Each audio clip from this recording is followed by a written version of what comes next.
मेरा नाम सितारा है। कि शादी का मुझे पहले बताओ कैसे हुई? लाइकी पे की है। मैं अगर नहा रही हूँ तो मेरे ससुर जो है वो वॉशरूम के आके दरवाजे खटखटाते हैं। मैं फीड करवा रही हूँ, उन्होंने कोई नहीं है, कोई पूछता नहीं है, वो सारे कोई आ रहा है और कोई जा रहा है। अभी मेरी शादी को सिर्फ 10 दिन थे। 10 दिन के बाद मेरे हस्बैंड का मुझे पता चला था कि ये पहले से दो शादियाँ की हुई थी पहले से ही? जी। ये गर्दन पे जो निशानात बने हैं, मेरे जो गर्दन पे निशान है ये मेरा गला दबाते हैं। इस बहन ने लव मैरिज किया और आप हैरान होंगे कि इसका बाप भी सर पे नहीं था। इसने सोचा कि मैं खुद ही अपने लिए शोहर ढूंढ लूं। 5 बहनें हैं और शोहर ऐसा मिला कि सुनकर आपके रोंगटे खड़े होंगे और अल्लाह ना करे कि ऐसा जालिम इंसान भी दुनिया में हो, आप ऐसी बातें भी करेंगे। और छोटे छोटे 2 मासूम बच्चे हैं, यकीन करो हीरो जैसे बेटे हैं, फिर भी उस शोहर ने ज़रा भी तरस नहीं खाया और कहा कि इन बच्चों को लो और निकलो यहाँ से, दफ़ा हो जाओ, मेरे ये बच्चे भी नहीं हैं। यकीन करो जैसे ही मैंने इस बहन को देखा मैं भी परेशान हुआ कि ऐसे जालिम इंसान भी हैं, ऐसे जालिम बाप भी दुनिया में बैठे हैं। और गलती इसकी भी है कि ये लाइकी पे लाइव बैठती थी और लाइव इसने मोहब्बत की और उसी का सारा ये नतीजा है। और ये कहती है कि मैं दूसरी बहनों की भी आवाज़ बनना चाहती हूँ कि मेरी तरह कोई और बहन जलील ना हो, मेरी तरह कोई और बहन घर से बेदाखिल ना हो, जलील व ख्वार ना हो, इस तरह बच्चों को लेकर दर दर की ठोकरें ना खाए। तो सारी कहानी ये खुद ही बताएगी कि वो शोहर क्या करता है इसके साथ और इसका ससुर जो इसके साथ बदतमीजी और सारे मामलात करता है वो भी बताएगी। और देखो छोटे छोटे मासूम बच्चे, खुदा की कसम देखते दिल नहीं भर रहा, इतने प्यारे और इतने मासूम हैं। फिर भी बाप ने कहा कि ये मेरे नहीं है, दफ़ा हो जाओ यहाँ से लेकर। मेरा नाम सितारा है, मैं लाहौर से बिलोंग करती हूँ। मेरी शादी गुजरांवाला में हुई थी। इस शादी का मुझे पहले बताओ कैसे हुई? लाइकी पे की है। उससे बातचीत और वीडियो कॉल लाइकी पे शुरू हुई थी? जी। ठीक है। फिर उसके अलावा हम लोगों की दोनों की शादी हो गई है। शादी होने के बाद जो मेरी सास है वो तशद्दुद वो भी करती हैं मेरे साथ मिलके। ठीक है। सारे घर के काम करवाती हैं। वो 4 भाई हैं और 1 बहन है। ठीक है। सारा काम करवाने के बाद वो कहती हैं कि नहीं इसने कोई काम नहीं किया। ठीक है। सारा दिन ये सिर्फ मनूसे डालती है। अच्छा। मेरा ये बेटा बड़े वाला पैदा होने वाला था, उन्होंने मेरे से सारे घर के काम करवाने हैं, जबकि मुझे डॉक्टर ने बेड रेस्ट का बोला गया था।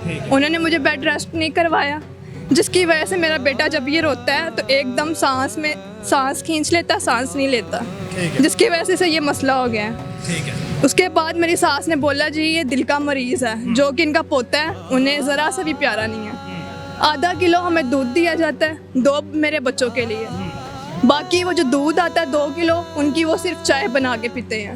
मैं अगर नहा रही हूँ तो मेरे ससुर जो है वो वॉशरूम के आके दरवाजे खटखटाते हैं। मैं फीड करवा रही हूँ, उन्होंने कोई नहीं है, कोई पूछता नहीं है, वो सारे कोई आ रहा है और कोई जा रहा है। ये ससुर के जुल्म हो गए और जो आपके देवर थे उनका क्या रवैया था आपके साथ? उनका भी यही मसला है कि जब भी है उन्होंने पूछ के नहीं आना है, बिना नॉक किए दरवाजे से कमरे में आना है, वॉशरूम में जाना है, अलमारी में जो भी है उन्होंने लेना और देना है। ठीक है। अच्छा, शादी को कितना अरसा हो गया ये मुझे बता? शादी को 4 साल हो गए। 4 साल अच्छे गुजरे या आखिर पे आके ये मामला सारे हो गए? आखिर पे नहीं हुआ, शुरू में ही हुआ था। ठीक है। अभी मेरी शादी को सिर्फ 10 दिन थे। 10 दिन के बाद मेरे हस्बैंड का मुझे पता चला था। क्या था हस्बैंड का, जरा बताओ मुझे। मुझे मेरे हस्बैंड का पता चला है कि ये पहले से 2 शादियाँ की हुई थी पहले से ही? जी, 2 शादियाँ इनकी पहले की थी। ठीक है। और 10 दिन बाद ही वो छत पे जाके किसी और लड़की के साथ बातें कर रहे थे। ठीक है। फिर जिसके बाद मैंने घर छोड़ दिया। मैंने उन्हें बोला कि ये चीज़ अच्छी नहीं है, अगर आपको किसी कोई और पसंद है तो आप वहीं पर चले जाएं। उन्होंने मुझे दोबारा फ़ोन किया, बुलाया, उन्होंने मुझे समझाया कि नहीं ऐसा कुछ नहीं है, ना कभी होगा। उसके बाद ये मेरा बड़े वाला बेटा पैदा होने वाला हो गया। मैंने इन्हें अल्लाह के लिए माफ़ कर दिया।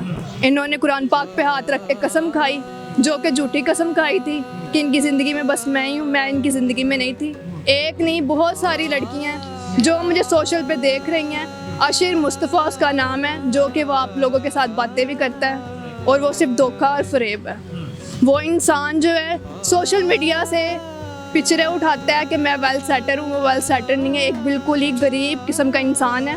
उसके पास एक सिगरेट पीने को पैसे नहीं है। वो अपनी बेगम को मुझे मार के तशद्दुद करके कहता था अपने घर वालों से पैसे लेके आओ। ये गर्दन पे जो निशानात बने हैं, मेरे जो गर्दन पे निशान है ये मेरा गला दबाते हैं। अच्छा। और कहते हैं कि तुम्हें गला दबा के मैंने मार देना है। मुझे उनसे जान का खतरा है, मुझे भी और मेरे बच्चों को भी, क्योंकि उनके अब्बू जो हैं वो शराब पीते थे, उनका बेटा जो है वो आइस का नशा करता है। आपका शोहर? जी। ठीक है। अगर मैं उनके साथ रहूंगी तो मेरे बच्चों का कोई मुस्तकबिल नहीं है। तो तलाक ले लो फिर, अपना अदालत से जैसे निकाह किया था वैसे तलाक मेरी बहन ले लो, ऐसे ही मैंने खुला कर लेनी है। वो बेहतर रहेगा आपके लिए और आपके बच्चों के लिए भी। जी। बच्चों को क्यों नहीं अपनाता? बच्चे माशाल्लाह आपके बड़े प्यारे हैं, फिर भी वो कहता है कि मेरे नहीं है। उन्होंने कभी भी मुझे 1 रुपया का खर्चा नहीं दिया। 4 साल हो गए मुझे ईद पे शबरात पे कोई एक सूट नहीं लेके दिया, सिर्फ वो मुझे एक टाइम का खाना देते हैं। उसके अलावा जो मेरे अब्बू फोत हो चुके हैं, 15 से 16 साल हो चुके हैं, और वो मेरे मरे बाप को जो गालियाँ निकालता है, गालियाँ निकाल के कहता है, पूरा मोहल्ला सुनता है उनका।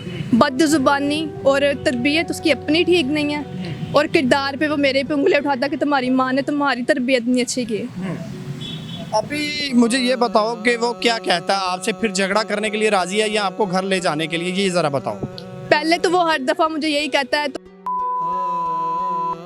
चुकी हो, जबकि मैंने ऐसा कभी भी कोई कदम नहीं उठाया, ना मैंने कभी भी कुछ भी ऐसा किया है। मैंने सिर्फ अपने हस्बैंड के साथ लॉयल रही हूँ, वो मेरे साथ कभी भी सिंसियर नहीं रहे। अब वो मुझे ये कह रहे कि जब मैंने थाने गुजरावाला में कंप्लेन की है कि ये मेरे पे तशद्दुद कर रहे हैं, अब उनका ये इरादा है कि मैं बच्चों को खींचूंगा तो इनकी माँ मेरे पास पीछे पीछे आ जाएगी। बाप सर पे नहीं था जब शादी की थी या तब है था ये? नहीं, मेरे अब्बू तब नहीं थे। भाई है? नहीं, मेरा कोई भाई नहीं है। बहनें कितनी हैं? हम 5 बहनें हैं। तो फिर कैसे घर चलेगा? आपके अखराजात, ये ज़िंदगी तो बहुत पड़ी हुई। अल्लाह पाक की ज़ात है। मैंने अपनी अम्मी को बोला था कि हमारी काफ़ी लड़ाइयाँ होती हैं कि अम्मी जी मुझे आके ले जाएं। मेरी एक शादीशुदा बहन है जो खूनी रिश्ता जो है इस टाइम पे मेरे लिए अजाब बना हुआ है। अच्छा, वो बड़ी है छोटी है? वो मेरी बहन छोटी है, वो मैरिड है। उसने अपने ससुराल में 2 महीने भी नहीं निकाले और मैंने तो 4 साल निकाले हैं। उनका कहना है जी अगर मैं अपने घर में जाऊंगी तो मेरा और मेरे बच्चों का जो खर्चा है वो उन पर डल जाएगा, इसलिए वो चाहते हैं कि मैं अपने ससुराल वालों से सुलह कर लूँ। मैं उनसे सुलह नहीं करना चाहती, मुझे और मेरे बच्चों को जान का खतरा है। हम अलहदगी इख्तियार करना चाहते हैं। चलें, जितना हो सकता है इस प्रोग्राम को शेयर करें ताकि हमारी बहनों की ज़िंदगियां बच सकें, और ख़ास करके वो लड़कियां जो लव मैरिज करने को तुली हुई हैं और कहती हैं कि वो लड़का बहुत अच्छा है, बहुत प्यारा है, मेरा ख्याल रखेगा। सारी कहानी मेरी बहन ने बता दी है, और इसको इतना वायरल करें कि जिसने ये 2 बच्चे इस बहन को घर से निकाला और उनके ख़ानदान को भी पता चले, और जिसके साथ वो बातें करता है वो लड़कियाँ भी देखें। इतना इसको शेयर करें। अपने मेहरबान अंसर भट्टी को दीजिए इजाज़त। अल्लाह हाफ़िज़।